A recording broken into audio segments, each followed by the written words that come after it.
goods and services. And the EU has been finding internal solutions, and they somehow dragged us onto their territory. The most persuasive thing about the paper is the bit where Shankar outlines the fact that in order to arrive at a deal, you have to play four-dimensional chess. And we've been barely playing two-dimensional chess. And we need to come back to that kind of intricate solution. The only thing where I would say, I probably would have said a little bit more, is about that this is not about reducing standards, this is not about reducing rights, it is about global standards which do not undermine any of our social fabric and the things which we think are important to us. But there is one thing which is true. There is no time to try and put the Humpty Dumpty of checkers back together again. But there is time to get a free trade agreement. There is time to make sure that we leave in March next year on orderly terms which are in everyone's interest. And I think that's what we should focus on. We can come back to the Lancaster vision, which I think was the right way forward. I just want to leave on a personal note. I have spent 15 months of my life negotiating with someone called Michel Barnier. And what that experience taught me is that it will always be the last 48 hours, which are the most significant, but also the most brutal. I was surprised that Salzburg was quite as brutal as it was. It was not that I didn't think it would get that way. It was slightly earlier. I'm glad there are two women on the panel here this morning, because I do wonder whether the 24 men would have behaved quite the way to a British Prime Minister and the humiliation about tweeting out pictures of cakes. So what I would just say to my fellow Europeans, Brexit is important. It's important for us and for you to get this right. Stop playing childish, silly boy games. We are leaving in March 29th. This is a really important step to take us there, and we have the time to get to that withdrawal agreement on the basis largely outlined here.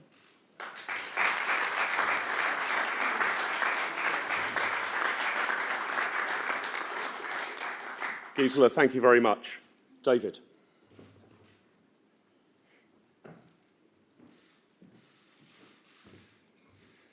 Well, it's a pleasure to be here in support of IEA report number 95. It's a certain Soviet connotation to that. But, and can I start by commending what Gisela has just said, and I think that demonstrates quite how a matter of national interest like this completely transcends party political interest.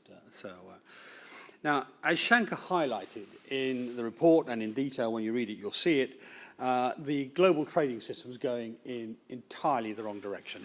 All the experts agree this, from the Director General of the World Trade Organization on down. And what that means is that Britain has a particularly huge role once it has left the European Union, available to it. We don't get it automatically, but available to it is a huge role.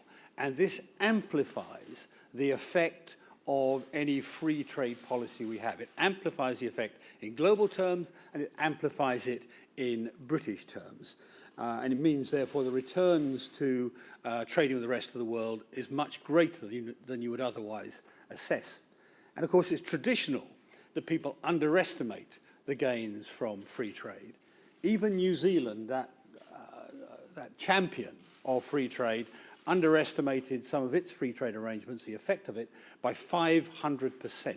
500%. And I expect us to see equally large impacts when we actually get into the free trade deals that we ought to. What this means is, as Gisela said, is we need to reset the negotiations. We're currently, bluntly, in a cul-de-sac. I'm afraid, I slightly disagree with Gisela. I think Salzburg was unfortunately all too predictable. She may be right about timing, but I'm afraid it was all too predictable how it would turn out either here or in October. Now, what we need to do is to use the original commitments made back on March the 7th, I think by both Tusk and Barnier, to go for an advanced free trade agreement. And the reason that this is called Plan A Plus is what we need is an FTA plus, a free trade agreement plus. And to do that, we need, and again the report goes into this in some detail, to do that we need to use our allies. As Shankar said, the rest of the world does not see European negotiation as a gold standard. Just the opposite. They see it as an outlier. They see it as anti-competitive. They see it as protectionist. Incidentally, one of the reasons that many big companies like European negotiation is precisely because it is protectionist. There's a tremendous case study in here of the REACH, the chemical standards, and how that works, and really how even the Commission recognise that it's ineffective and bad. Now, I don't agree with every word of what Shankar's written. It would be very surprising in 130-odd pages that two different people would agree the same. But I agree with 90-odd% of it. It's probably true to say that if this had been the white paper, I'd still be in government today. So we need to take a model like this. We need to grasp the Brexit prize, and we need to act properly for the enormous benefits that are to be had from a proper free trade policy. Thank you.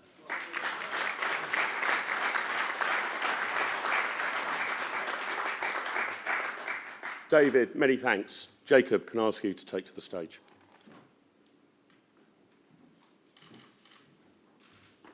Well, ladies and gentlemen, it is gloriously appropriate that we are talking about free trade in the Gladstone Library, because Gladstone got rid of more tariffs in his budgets than any other Chancellor of the Exchequer in history. And he took over 4.5 hours to do so, which you'll be glad to know I'm not going to do. The great virtue of this plan is that it is deliverable. It is based on precedents and extending what is already done, and it works towards a Brexit prize. Keep that phrase in your minds, because so much of what we have about these negotiations has been about managing decline, has been about how do you have the least bad Brexit. This is about how you have a fantastic Brexit that sets us up for the next generation and ensures our prosperity. So it's a really exciting and good paper looking at Britain's position not just in the European context, but globally. And the key to it, to my mind, is that it is deliverable.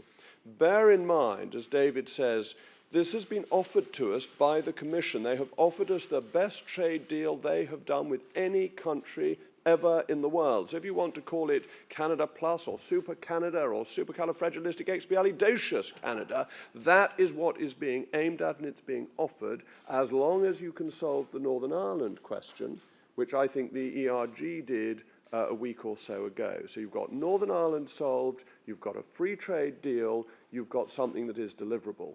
And then the question is, will it work within the country at large? Well, we know that Chequers won't. And we know that there is nervousness about leaving purely on world trade terms. So if people are focusing on what the real options are after the EU has comprehensively snubbed the Prime Minister and the country, then the real option that faces the nation is, do we have a free trade deal or do we leave on world trade terms? And I think that reality, that consciousness, will ensure that if this got to the House of Commons, it would be passed. So it's not just deliverable in terms of the European Union, it's deliverable in terms of British public opinion, and it's deliverable in terms of parliamentary votes. I think this paper is therefore the most exciting contribution we have had to this debate in many months. Thank you.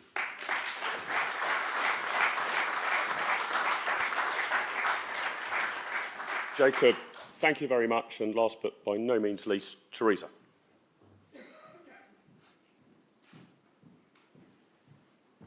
Thank you. Well, I'm delighted to be here to commend this very impressive piece of work. Whilst there are one or two minor points where I diverge from the paper, the overall plan is a sensible, practical way forward to delivering the right Brexit outcome. It is a deliverable blueprint to deliver a wide-ranging free trade agreement between the European Union and the United Kingdom. It's in line with the Lancaster House speech, and as others have emphasised, it's also very much in line with the way countries around the world do business day in, day out. We're not asking for anything exceptional from the European Union. And as we all know, the Irish border has been the blockage which has caused progress towards a comprehensive free trade agreement to stall. This is the key reason behind the proposals in the Chequers plan. So if we can find a way to maintain the drive-through border we have on the island of Ireland, but within the context of a trade deal, we can unlock the negotiations and put them back on track to a Canada Plus type arrangement. The ERG paper last week proposed how we do just that. The approach set out in Shanker's document today has a number of similarities with the ERG plan, though it takes a different approach in certain respects, for example, on continued harmonisation of rules on animals and food between Northern Ireland and the European Union. But these proposals should be seen as a further indication that the border question does not require the compromises of the Chequers plan, that there are ways to make the border work pretty much as it does today without the common rule book or the complex customs arrangements in the Chequers white paper. And this can be done within existing technology and within existing legal and administrative procedures. So we can legitimately seek a free trade agreement with the EU whilst maintaining a free-flowing border without harming the integrity of the single market. That's what the ERG paper set out to do, and today this document is making the same point, albeit with a subtly different plan to answer that question. And I think also today's report makes the vital point that actually around the world there's a trend towards reducing the cost of customs compliance, making it more streamlined, making it more based on systems rather than individual transactions. So it would be a great pity if the entire future of the United Kingdom's economic relationship with its European neighbours was to falter on the basis of customs paperwork, which is becoming increasingly easy to do across borders around the world. So I think a very good message to take away from today's event and from the report that it's here to launch is that it's time to put a draft free trade agreement on the table in Brussels and start some serious negotiations.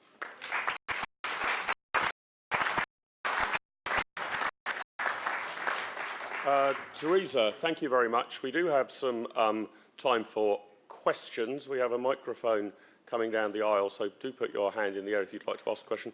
I would be keen to take questions about policy rather than politics, if that's possible.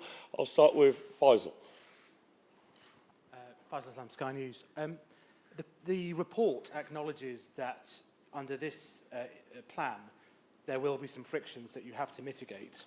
So whatever the prize in the future, can I just ask the panel, those industries and those workers in those industries that might face immediate frictions, i.e. their jobs or their pay, do they deserve to be told about them now in advance of the deal being done? And can I ask the politicians on the panel whether they think there's anything in what the Prime Minister has said that will lead her to abandon Chequers for this plan? Faisal, thank you. I'll start with Shankar and actually then just work down the panel. Thank you for that question. Shankar. Thanks for that question. So I don't think it's binary, and one of the things we say in the plan, a lot is that we're doing two things here. We're trying to maximise the opportunities and we're trying to minimise the disruptions. It's not a binary choice. We think there are sufficient mitigants in here to take, if there are any frictions, and remember friction is on a spectrum. It's either zero or there's highly untrusted border. What we're trying to do is to take what currently exists, which is not zero, there are existing things, and mitigate for how that changes. And we think we are able to do that. It's not one thing, it's a series of different customs proposals to ensure that supply chains work. And it basically, as Theresa actually said, there is a whole thinking in the customs world that is moving from goods trade, where you do the transactions tied to the goods moving themselves, to trader system-based transactions. So it's more like filing, a tax return for very, very trusted supply chains. And so we think that it's solvable. We think you can do that. But the bigger question is, if you can do that, if you can increase those frictions only a little, there's a minimal amount, the real question is, do you then, because you can do that, keep the options, the opportunities on the table, and that's what I think is the most important thing, and I think that's what's been most missing from the debate. Peter, I wonder if I can ask our panellists as well on Faisal. Very quick response, Faisal, because you've just highlighted one of the things which has bedeviled these whole debates. You sort of talk about mitigating friction, and then as a good journalist, you want to know how many jobs does that equal. And as the paper explains, it's a kind of four-dimensional chess you're playing here on making these arrangements. And if you talk to the big companies, you know, if you talk to your BMWs, your VWs, who need global supply chains, they just want to know what the rules are, and they will meet them. And so there will be things done differently, but I'm afraid I can't help you with a headline which says this will be 7.5 jobs. David. First thing to say is there are frictions now. In Northern Ireland, there's an invisible border, but it's not no border. There's a VAT border, an excise border, a whole series of forms you have to fill in. And if you're not a British citizen or an Irish citizen, you cross the border, you might also find that there's a personnel border too. If you want to talk about the continental border, if you look back through your own television archives, you'll find 35 days of delays at Calais because of a French strike, I think in 2015. So there are frictions now. Let's not pretend they're not. Secondly, so the frictions are not lethal. They're just things to be managed. And I thought one of the interesting examples of that just recently was, I think it was BMW, one of the car firms anyway, announced that they were going to move their annual maintenance period to immediately after the Brexit day. And this was held up as, oh, look at the damage. But they always have their annual maintenance period, and it lasts for weeks, I think. So if they can handle weeks of delay because of their maintenance, why can't they handle hours of delay because of an irritating French customs official? In terms of what we say to the workforce, well, the first thing we say to the workforce is we're not going to exaggerate the cost of borders to ridiculous levels, which is what's happened so far in this debate. We have seen numbers about the costs of friction at the borders which are just unbelievable. And if you want to test that, go talk to the Swiss, who will give you numbers that are about 1% of what are being claimed by those who try to make a scare story out of this. Thank you. Jacob. Thank you. I'd follow on from that, that 6 seconds of delays in goods coming in via Southampton. Well, you get longer delays when there's a minor jam on the M25 for just-in-time delivery. And I think you really do have to contextualise this. But you have to accept the fact that we are leaving the European Union, and therefore it will be different. And to try and pretend it'll be the same once we've left is cloud cuckoo land. That's not what people voted for. On your question of will the Prime Minister accept this, well, I think the Prime Minister is a lady of singular wisdom and therefore is likely to recognise the reality that Chequers doesn't have much support, either in this country or abroad, and that this plan solves all her problems. And with her wisdom and insight, I'm sure she will be thinking very carefully about adopting it. Theresa. I think it is approach these negotiations fully informed about the consequences in terms of our economy, but what today is about is demonstrating that actually consequences for our economy can be incredibly positive if we seize this opportunity to agree a free trade agreement. And it is important to put in context, you know, the source of the dispute, i.e. the formalities and the frictions that come with a customs barrier. And I think, you know, the detail of this paper puts forward some credible and practical and convincing solutions to ensure that we reduce and minimise that friction within the context of, as Jacob points out, a different relationship between the UK and the rest of the European Union than has been the case in the past. Thank you. Let me come back to the floor. Gary, if you can just wait till the microphone gets to you, Gary. Thank you very much. Gary Gibbon, Channel 4 News. Two on the document, if I may. Some people are saying you can't possibly expect India or another major economy to get involved in serious trade negotiations until they know what our relationship is with the EU. You're saying plough ahead now. What's the answer to that? It also looks in the document as though you're saying when it comes to food regulation and areas like labour and environment law, we should move a bit towards America and away from Europe. A lot of people would be very fearful of that. Why shouldn't they be? And may I ask one to the politicians on the panel, which is you're saying that Theresa May had this plan in her back pocket it was the implication of Lancaster House. Do you really believe that? Or do you think Lancaster House was a bit of a decoy put there to keep you on the journey? Shankar, perhaps I can ask you to deal with the two questions about the document, and then I'll ask about the Lancaster House speech and its depth to the panel. Yes, thank you, Gary. With respect to agreements with other countries, and whether it's the US or India or any of the countries that we suggested, or CPTPP accession, these are things that we need to be progressing now. Every country that's involved in a trade negotiation knows that it's negotiating with people who are also negotiating other things with other people. They do know this, and it is part of the negotiating dynamics. What I think we mustn't do, and what I think the key recommendation that we've made here, is that what we mustn't do is say all of our trade policy for the whole world is going to be judged through this EU-UK lens. Because if we do that, then we'll end up on the EU battlefield, and we will end up with an agreement that will preclude all the benefits that we could have in other areas, which is not necessary, because we can concurrently negotiate, lots of countries concurrently negotiate deals with lots of people. Mexico, for example, had negotiated literally tens of trade agreements, I mean 30 or 40. You're capable of doing this. And there's a huge advantage to doing it, because actually, as we've said, the pillars of our trade policy that I've suggested, the unilateral, bilateral, plurilateral, multilateral pillars, they can mutually reinforce each other. They can help you get a better deal with the EU.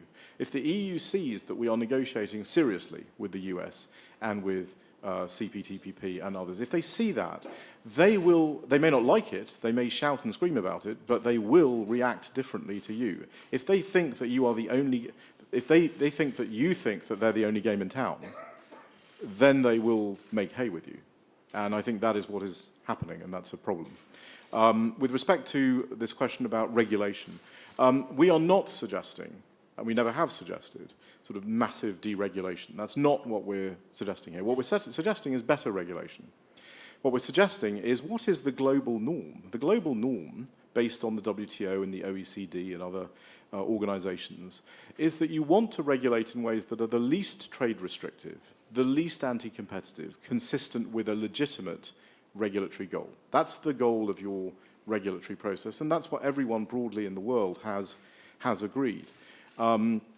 Where I think the EU has diverged from that, then absolutely yes, I think we want to take a different approach, because actually when you regulate in ways that are anti-competitive or trade restrictive, you destroy wealth out of the economy, and I think that's happened in the EU 28 over the last few years. And I think we do want to see the advantages of moving away from that. But we can do that and still have a framework of regulatory recognition with the EU.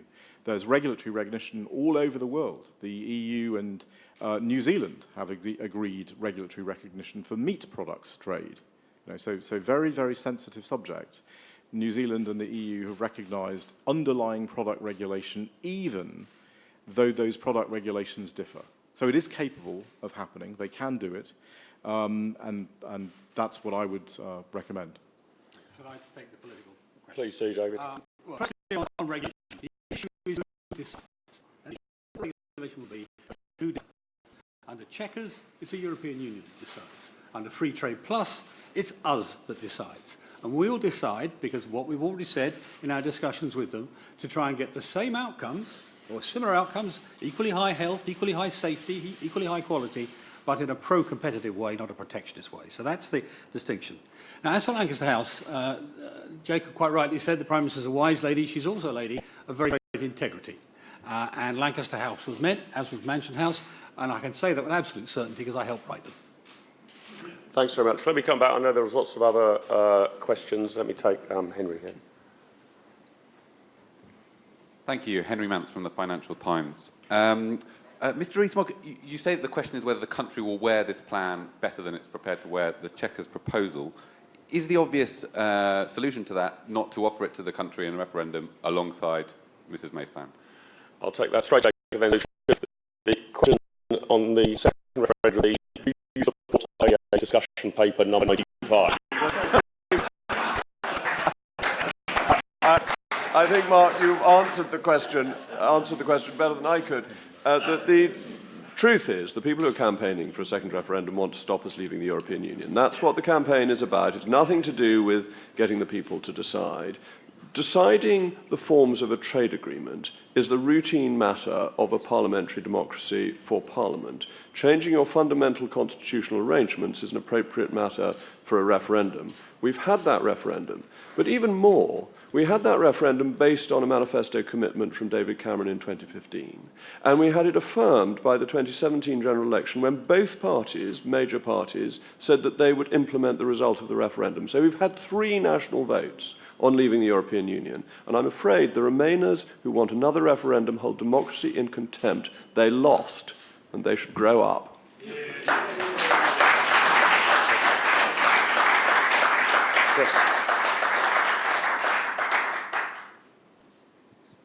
It's Chris Morris from BBC. Shankar, I note your report says that you admit many of the things in it are minority opinions. You say, beware the economic consensus, the IMF, the OECD, the government's own analysis. And that applies in many ways, I think, to your solutions in Northern Ireland as well, on the Irish border. I'm genuinely interested in why do you think all these other economists and experts have got it so wrong and you've got it so right? And for the politicians on the panel, how much extra friction in trade with Europe is acceptable? And Jacob, you mentioned 6 seconds at Southampton, but as you all know, much of the trade between the EU and the UK is food and animals, stuff which comes in every day. EU rules on that are extremely strict. I think it's 100% of document checks and about 50% of physical checks. That's going to be more than 6 seconds. So I think one of the things that obviously a lot of businesses up and down the country would like to know from this is how much more delay is acceptable in your opinion, because they're the ones that are going to have to deal with it on a day-to-day basis. Shankar, can I start with you and then run down the panel? Shankar. Yeah, absolutely. So just on economic analysis. First of all, it is not just us that believe that there is a benefit to, if the UK is able to adopt an independent trade and regulatory policy and therefore reduce barriers around the world, that will give a significant economic gain. The OECD has said this. The OECD has said that for developed countries, reduction of regulatory reform, reduction of regulatory barriers can amount to 5 to 7% of GDP, which is an order of magnitude bigger than, well, it's much larger than the border barrier reductions. So border barrier reductions might give you about a 2% increase in GDP. Behind the border barriers, distortions are much, much bigger. And the point, of course, is that they're increasing. As Azevedo has said, that these distortions and global regulatory protectionism is massively on the increase since the financial crisis. So you're sort of looking at a very, very large amount of trade barriers and regulatory distortions that you can do something about with your independent policy. If in fact that wasn't the case, if the world was going fantastically well and the trading system was doing fantastically well, then clearly that gain would be much, much less, and that's what we say in the paper. I would say that there have been all sorts of economic analyses done about things like the euro, done about things like the ERM, done about all kinds of different policy decisions that a country could make that have been frequently wrong. The point that we're trying to make is it's very, very hard to model this. And David gave the example of New Zealand and the underestimate. The New Zealand report on its trade agreement with China underestimated not only by 500%, what they said is New Zealand would reach a level of exports in 20 years that they actually reached in 20 months. So economic analysis is frequently wrong. It's based on your fundamental assumptions. The problem is the assumptions have been that we won't be able to do any of the things suggested in this plan. And clearly, if we can't do any of the things suggested in this plan, then the numbers are going to be very, very different. With respect to the Irish border, really quickly, we've proposed a lot of technical solutions. We've proposed moving people to trusted trader. We've proposed being more exemptions for small businesses. We've proposed WTO waivers, all kinds of things. Frankly, I could propose 500 things that could solve the Irish border. It is not a technical problem. It is a diplomatic problem. And one of the things that we have suggested is what we actually need to do is to have pragmatic people on both sides of the border who are willing to listen to technical solutions and give them a fair hearing. And if that happened, I think we could solve this problem much, much more readily. Thank you. Gisela and the politicians on the panel, the sort of question of how much friction is too much friction, I suppose. No, I think Theresa maybe. Theresa. The key challenge is to minimise friction, whether it's Dover or whether it's in relation to our land border. And today's paper has, clear proposals for doing that. And you have, it's not just the IEA saying this. You have both the head of HMRC and the head of the Revenue in the Republic of Ireland saying they don't need physical infrastructure at the border. You see a trend throughout the world to, essentially adopt a similar approach to customs declaration as companies already do regularly with VAT returns. There are all sorts of ways in which, with political will, we can ensure that our borders function effectively just as well after Brexit as they do now. And I think we also need to remember that the European Union is subject to legal obligations it undertakes as a member of the World Trade Organization, and those include the groundbreaking customs facilitation treaty agreed by the WTO and endorsed by the European Union only relatively recently. And then there's Article 8 of the Lisbon Treaty, which obliges the European Union to maintain cooperative relationships with its neighbours. Some of the scare stories about, go slow at the border and blockage in Calais, they would actually be unlawful in terms of the European Union's obligations on the international stage. With political will, we can resolve these questions to keep trade flowing between us and the European Union. It's in both sides of the negotiation that we exercise that political will and deliver a free trade agreement between us. Thank you. Carl Dinnan from ITV News. You may have some good ideas here about how to keep trade flowing across the Irish border. The Prime Minister has ideas about that too. But the European Union, until those ideas can be shown to work, still wants a backstop in the withdrawal agreement in case those ideas don't work. How does any of this get you over that difficulty about the Irish backstop? And if I may, one about a broader Brexit policy for the politicians on the panel. It has been suggested that the Home Secretary wants to keep the door open to EU migrants for 2 years after Brexit. I wonder what you think about that. Does it make any difference? Shankar, perhaps you can take the backstop question. Yeah. Well, first of all, what I'd say about the backstop is, you get the backstop on that's deliberate, because one of the things that we want to stress is that it's the negotiating strategy has not worked here, and we're not going to try to solve the issue of the moment with this plan. This is a comprehensive plan. You have to do all of it. You can't take bits and pieces of it. So that's the first thing I would say. On the backstop, we do present proposals on what the backstop should be, but I would also point out that we have moved from sufficient progress being made on the Irish border in order to get to a negotiation of the future framework for the trade relationship, which is what it was originally about, to the need for a comprehensive backstop, to a backstop that would not have a hard border at all in the whole of the island of Ireland, as opposed to the language that I think makes the most sense, which is not hardening the Irish border consistent with the Good Friday Agreement, the peace process, and the all-Ireland economy, which is what I think we should be aiming for. That being said, I think the only backstop that actually works, and the one that we've proposed here, and people may disagree with it, is you've got to have a free trade agreement in goods. You've got to have zero tariffs in order for the backstop to work. That's got to be done between the UK and the EU. And the advantage of this, it finally takes back the leverage on this issue, and even Tusk, they have all proposed a free trade agreement with the UK. So the notion that the backstop would be an FTA between the UK and the EU, basic FTA, goods, tariffs going to zero, and the mitigations that we have suggested here, I think is an eminently sensible backstop, and we would commend it to both the Irish, the European Commission, and the UK government. So we have laid that out here, and I think it's a diplomatic issue. But the concern I have about the way the Irish issue has played out is it's very, very dangerous.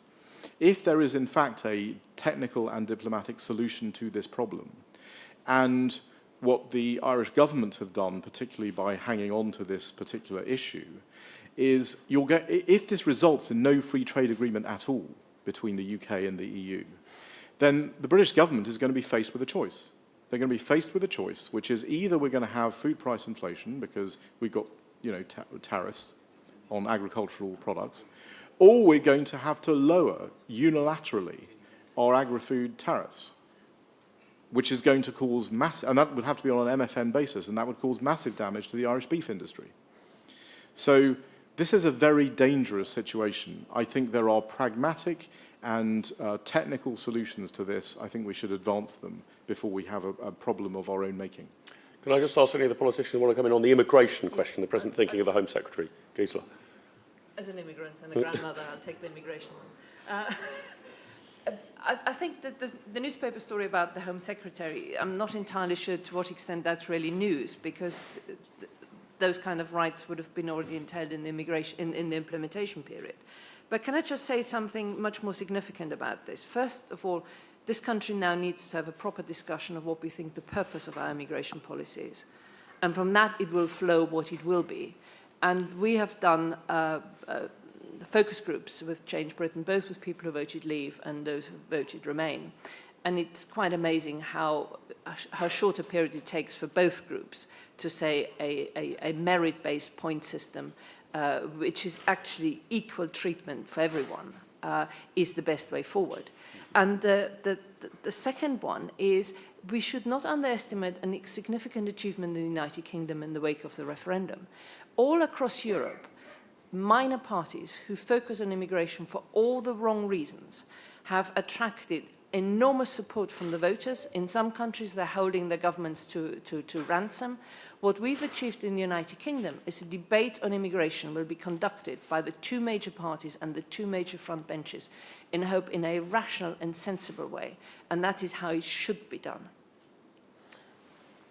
Bianca. Thank you. Bianca Nobilo, CNN. Could you elaborate on what it is specifically in the Prime Minister's white paper that would prohibit independent free trade deals with other countries and participating in plurilateral partnerships from your analysis and any discussions with officials from other potential trading partners? Shankar, I think that's really one for you. You mentioned that it took off the table, but if any of our panelists want to come in on that as well, just catch my eye. Yeah. So essentially and we have a chapter in the paper that I'd refer you to that sort of discusses this in great detail. The issue is, and without going into a long speech about it, the harmonisation to the EU rulebook by treaty in goods and agri-food, even though it's for the trade arrangements, means that you cannot negotiate on those things with another party. So if you want services concessions, for example, from the US or from any other party, and you say to them that you want those things yourself, but you can't give them what they want on goods and agriculture, for example, which we would not be able to do, they'll tell you to go and pound sand. I mean, they'll not, that negotiation won't go very far.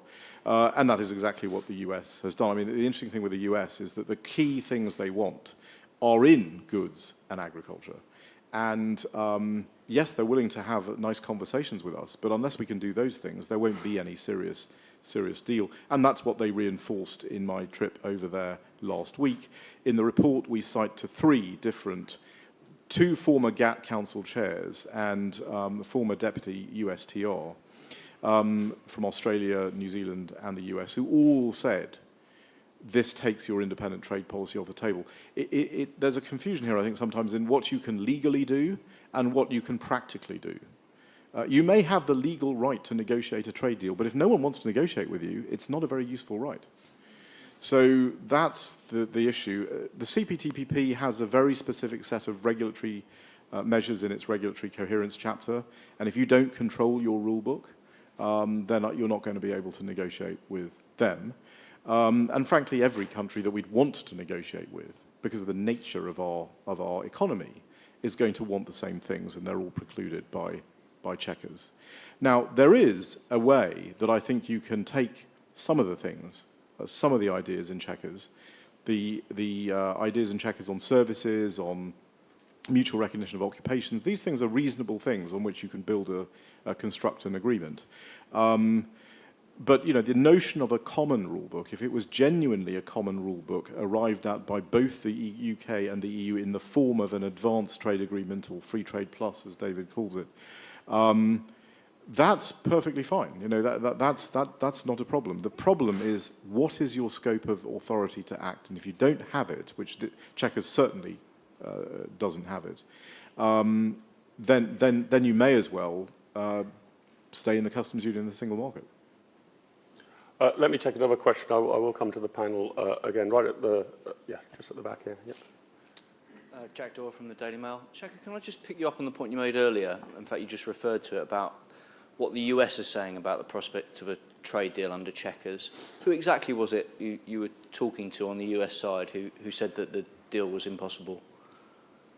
Yeah, I'm not going to reveal names of USTR officials, but what I will refer you to is the very detailed statement of the former US ambassador to the WTO and former deputy USTR Peter Allgaier, who is very clear in his assessment of what Chequers does for your trade policy. And I'd also refer you to the statements of Alan Oxley, who's the former Australian ambassador to the WTO, former GATT Council chairman and founder of the Cairns Group. And he said some very specific things also about why this takes your trade policy off the table. Okay, let me find one final question. Yes. You can wait till the microphone gets to you. Matt Dathan from The Sun. To the Tory politicians on the panel, are you going to set a deadline for to accept this plan? If she doesn't, what will you do then? Okay, well, that's certainly not one for Shanker. No. I think that would be almost as discourteous as the European Union, so I wouldn't dream of doing such a thing. And Theresa, Jacob is our expert on courtesy. Okay, we've probably got time for one more. So succinct were our politicians. Let me take John May at the front here. Just wait till the microphone gets to you, John. I'm not a politician and I'm not a journalist. I'm a businessman. And I do think it's absolutely essential that the business view is heard in this debate. I campaigned on behalf of Business for Britain in the east of England, and I think this plan represents a route map to the Brexit prize that you referred to, because what business is crying out for, irrespective of what their view is on the referendum, is certainty. And on the topic of friction, which seems to have crept in as a euphemism, all British businesses deal with friction. It's what you do. And they're very successful at doing it. It's one of the reasons why our trade with the rest of the world is increasing. It's also one of the reasons why our trade with Europe is declining, because the regulations that British businesses have to go through are holding them back. My question is a very simple one on timing, and there's both a trade policy and there's a political question to it. We're at the final stages of Brexit. What is the timescale on which it's possible to implement a trade deal, and how quickly would it take to get the political will to do it? Thank you. Thank you very much. Shanker, let me start with you and then go down the panel with any other closing thoughts that you, Shanker, or the rest of our panellists wish to give, but particularly on timetable and the voice of business. John was interested in. I think on the voice of business, you know, we've heard a lot from managers of the UK-EU supply chain. And managers of the EU-UK supply chain will always tell you that what they want is no change. I mean, that's obviously what they're going to tell you. We think there are other businesses, though. I mean, business is not only those people, it's also businesses of the future, it's entrepreneurs, it's global businesses, it's a whole range of people who we don't tend to hear very much from. And I think the role of business in this is to ask yourself, what do you want the world to look like? You know, what kind of regulatory system, trading environment do you actually want for the world? And then to tell the managers of the UK-EU supply chain how they use this big event, which is the UK adopting an independent trade and regulatory policy for the first time. How do you use that to achieve your goals? So if you want, you know, better IP protection, if you want less anti-competitive regulation, whatever it happens to be, how do you use that? I think the problem is that a lot of the big global businesses now are basically just asking their UK-EU supply chains, what do they want? And obviously they're getting the answer, no change. Well, that's not good for shareholders. That's not, I would argue that's not the chief executive doing his job. But again, I think there are these huge potential gains. Now, on the timing question, it's very interesting, this question, because time is a dimension of a negotiation which we have not used at all, and which the Europeans know how to use in only one way, which is to run the clock out so your back is against the wall.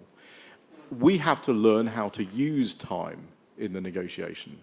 It is amazing to me in any trade negotiation, or frankly any negotiation, how time expands the closer you get to the deadline. So much can be achieved in the final 36, 48 hours. It's extraordinary how much can actually be achieved when people really have their back against the wall. The way we use time to our advantage is by doing the things that we can do that we have control over unilaterally, and also with other trading partners who are predisposed towards us, or who have goodwill towards us. Do as much of those things as you can, so you're setting up the chessboard, and then you'll find that the EU will have a very different approach to your proposals and your ideas. I will defer to domestic timings to the three people who still have a vote on all this, which I'm afraid I no longer have. And just add the dimension from the European Union side. We are leaving, and the reason why I think we need to start using time, because they are also up against time, is the European elections next year. You've got to remember that if you look at the composition of national governments across Europe, that will be a pretty Eurosceptic European Parliament they're going to be faced with. I mean, just what kind of MEPs do you think Hungary, Poland, Sweden, Italy, Austria is going to return? You also have got a new commission, and I think it is much in their interest to actually do those deals with that current set of people within the current set of the politics as it is in ours, and I think we need to use that tension just a little bit more. David. The gentleman who spoke made a very good point that the friction that businesses face is not just at the border, it's all the regulatory friction that exists in their marketplace. And the clumsy and often protectionist regulation that the European Union generates is an order of magnitude greater than any friction at the border could ever be. And in the report, there's a very good example talking about REACH and the various people's opinions of it. That's the chemical regulation. And I'll reiterate Shanker's point that big corporations' primary interest is keeping things as stable as possible over the next few years. They're not taking a very long-term view on this. And of course, nobody represents the companies that don't exist yet. The real threat of Chequers is to the new businesses, the AI businesses, the genetics businesses, the other high-tech businesses, where we're going to be world leaders, but we're not even going to be deciders over our own regulations. That's going to be done by the European Union, normally against their interests. Timing, it's not just the last 48 hours, it's sometimes the last 48 minutes or the last 48 seconds in negotiation when the pressure really comes to bear. And this is the point, it's the interplay between time and pressure. And what's going to happen in the next few months, because really there's an effective, hard deadline before Christmas sometime, just because of the need to ratify and the need to put in place legislation, the pressure on all sides is going to go up. And people forget, if we end up with a tariff-based World Trade Organization outcome, German car sales in this country will drop by probably a third, something like that. German dairy sales in this country drop by 2/3. And you can do the same numbers for Belgium, the Netherlands, Ireland, you've heard about, French winemakers, and so on. So the pressure will be on both sides. So the point under those circumstances, the tactical point under those circumstances, is to have your plans as well advanced and as concrete as possible, right down to the legal text. It's very good that there's a draft example chapter at the end of this book, but the government as well, my last instruction virtually to my department, was draft the legal text for the Free Trade Plus arrangement, so that you've got it to work from. If you've got that to work from, the time-spinning, time-wasting activities of the European Commission, which we've seen lots of in the last 2 years, fail in the face of the need of the 27 to have a deal and to be able to recognise a deal which is in their interest. Jacob. I just add to that, it's Parkinson's law that work expands to fill the time available, but it also shrinks to fill the time available.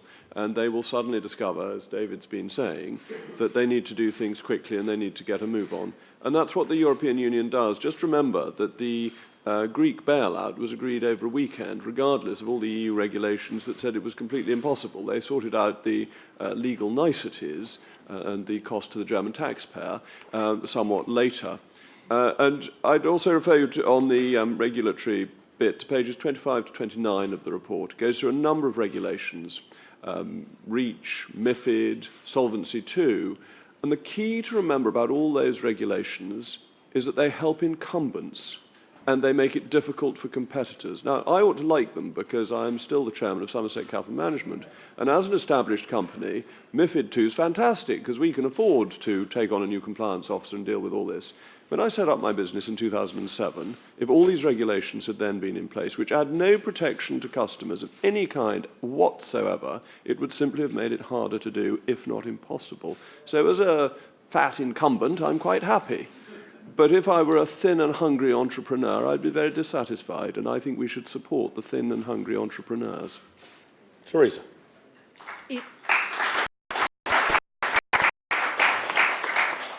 I agree that a key part of the Brexit prize is taking back control of the way we regulate our economy. There's cross-party consensus that we will want to maintain our high standards in relation to employment protection, the environment, consumer protection.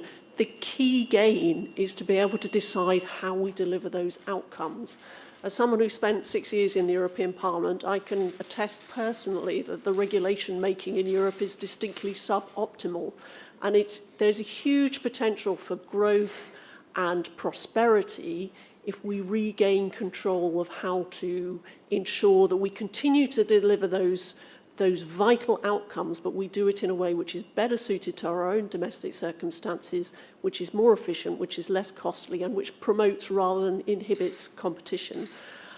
And I'd just like to close by saying countries around the world do their trading arrangements on the basis of free trade agreements of the sort that are advocated by the IEA document today. We're not asking for the world, we're not asking for anything abnormal.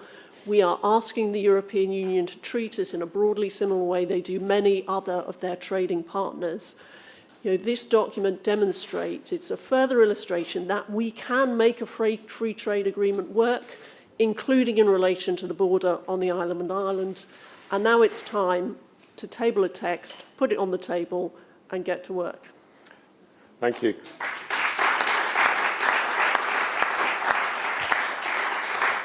Before I proceed to close, if you get a hard copy of this document, I know there aren't a huge number of copies here. It is free to download on the IEA's website, iea.org.uk. For those of you who know me well will know why I want to give particular thanks to Jacob and Chris from the BBC. As a devout Saints fan, I have a running joke that I always have to mention Southampton in any public appearance, but by mentioning Southampton Docks, Jacob and Chris got me off the hook, so thank you very much indeed to them. And to underscore our non-political status, I understand that John McDonnell is just taking to his feet, and I'm sure, like me, you will not want to miss a single word of the Shadow Chancellor's speech. Thank you very much for joining us, and please join me in thanking our superb panel. Thank you very much indeed.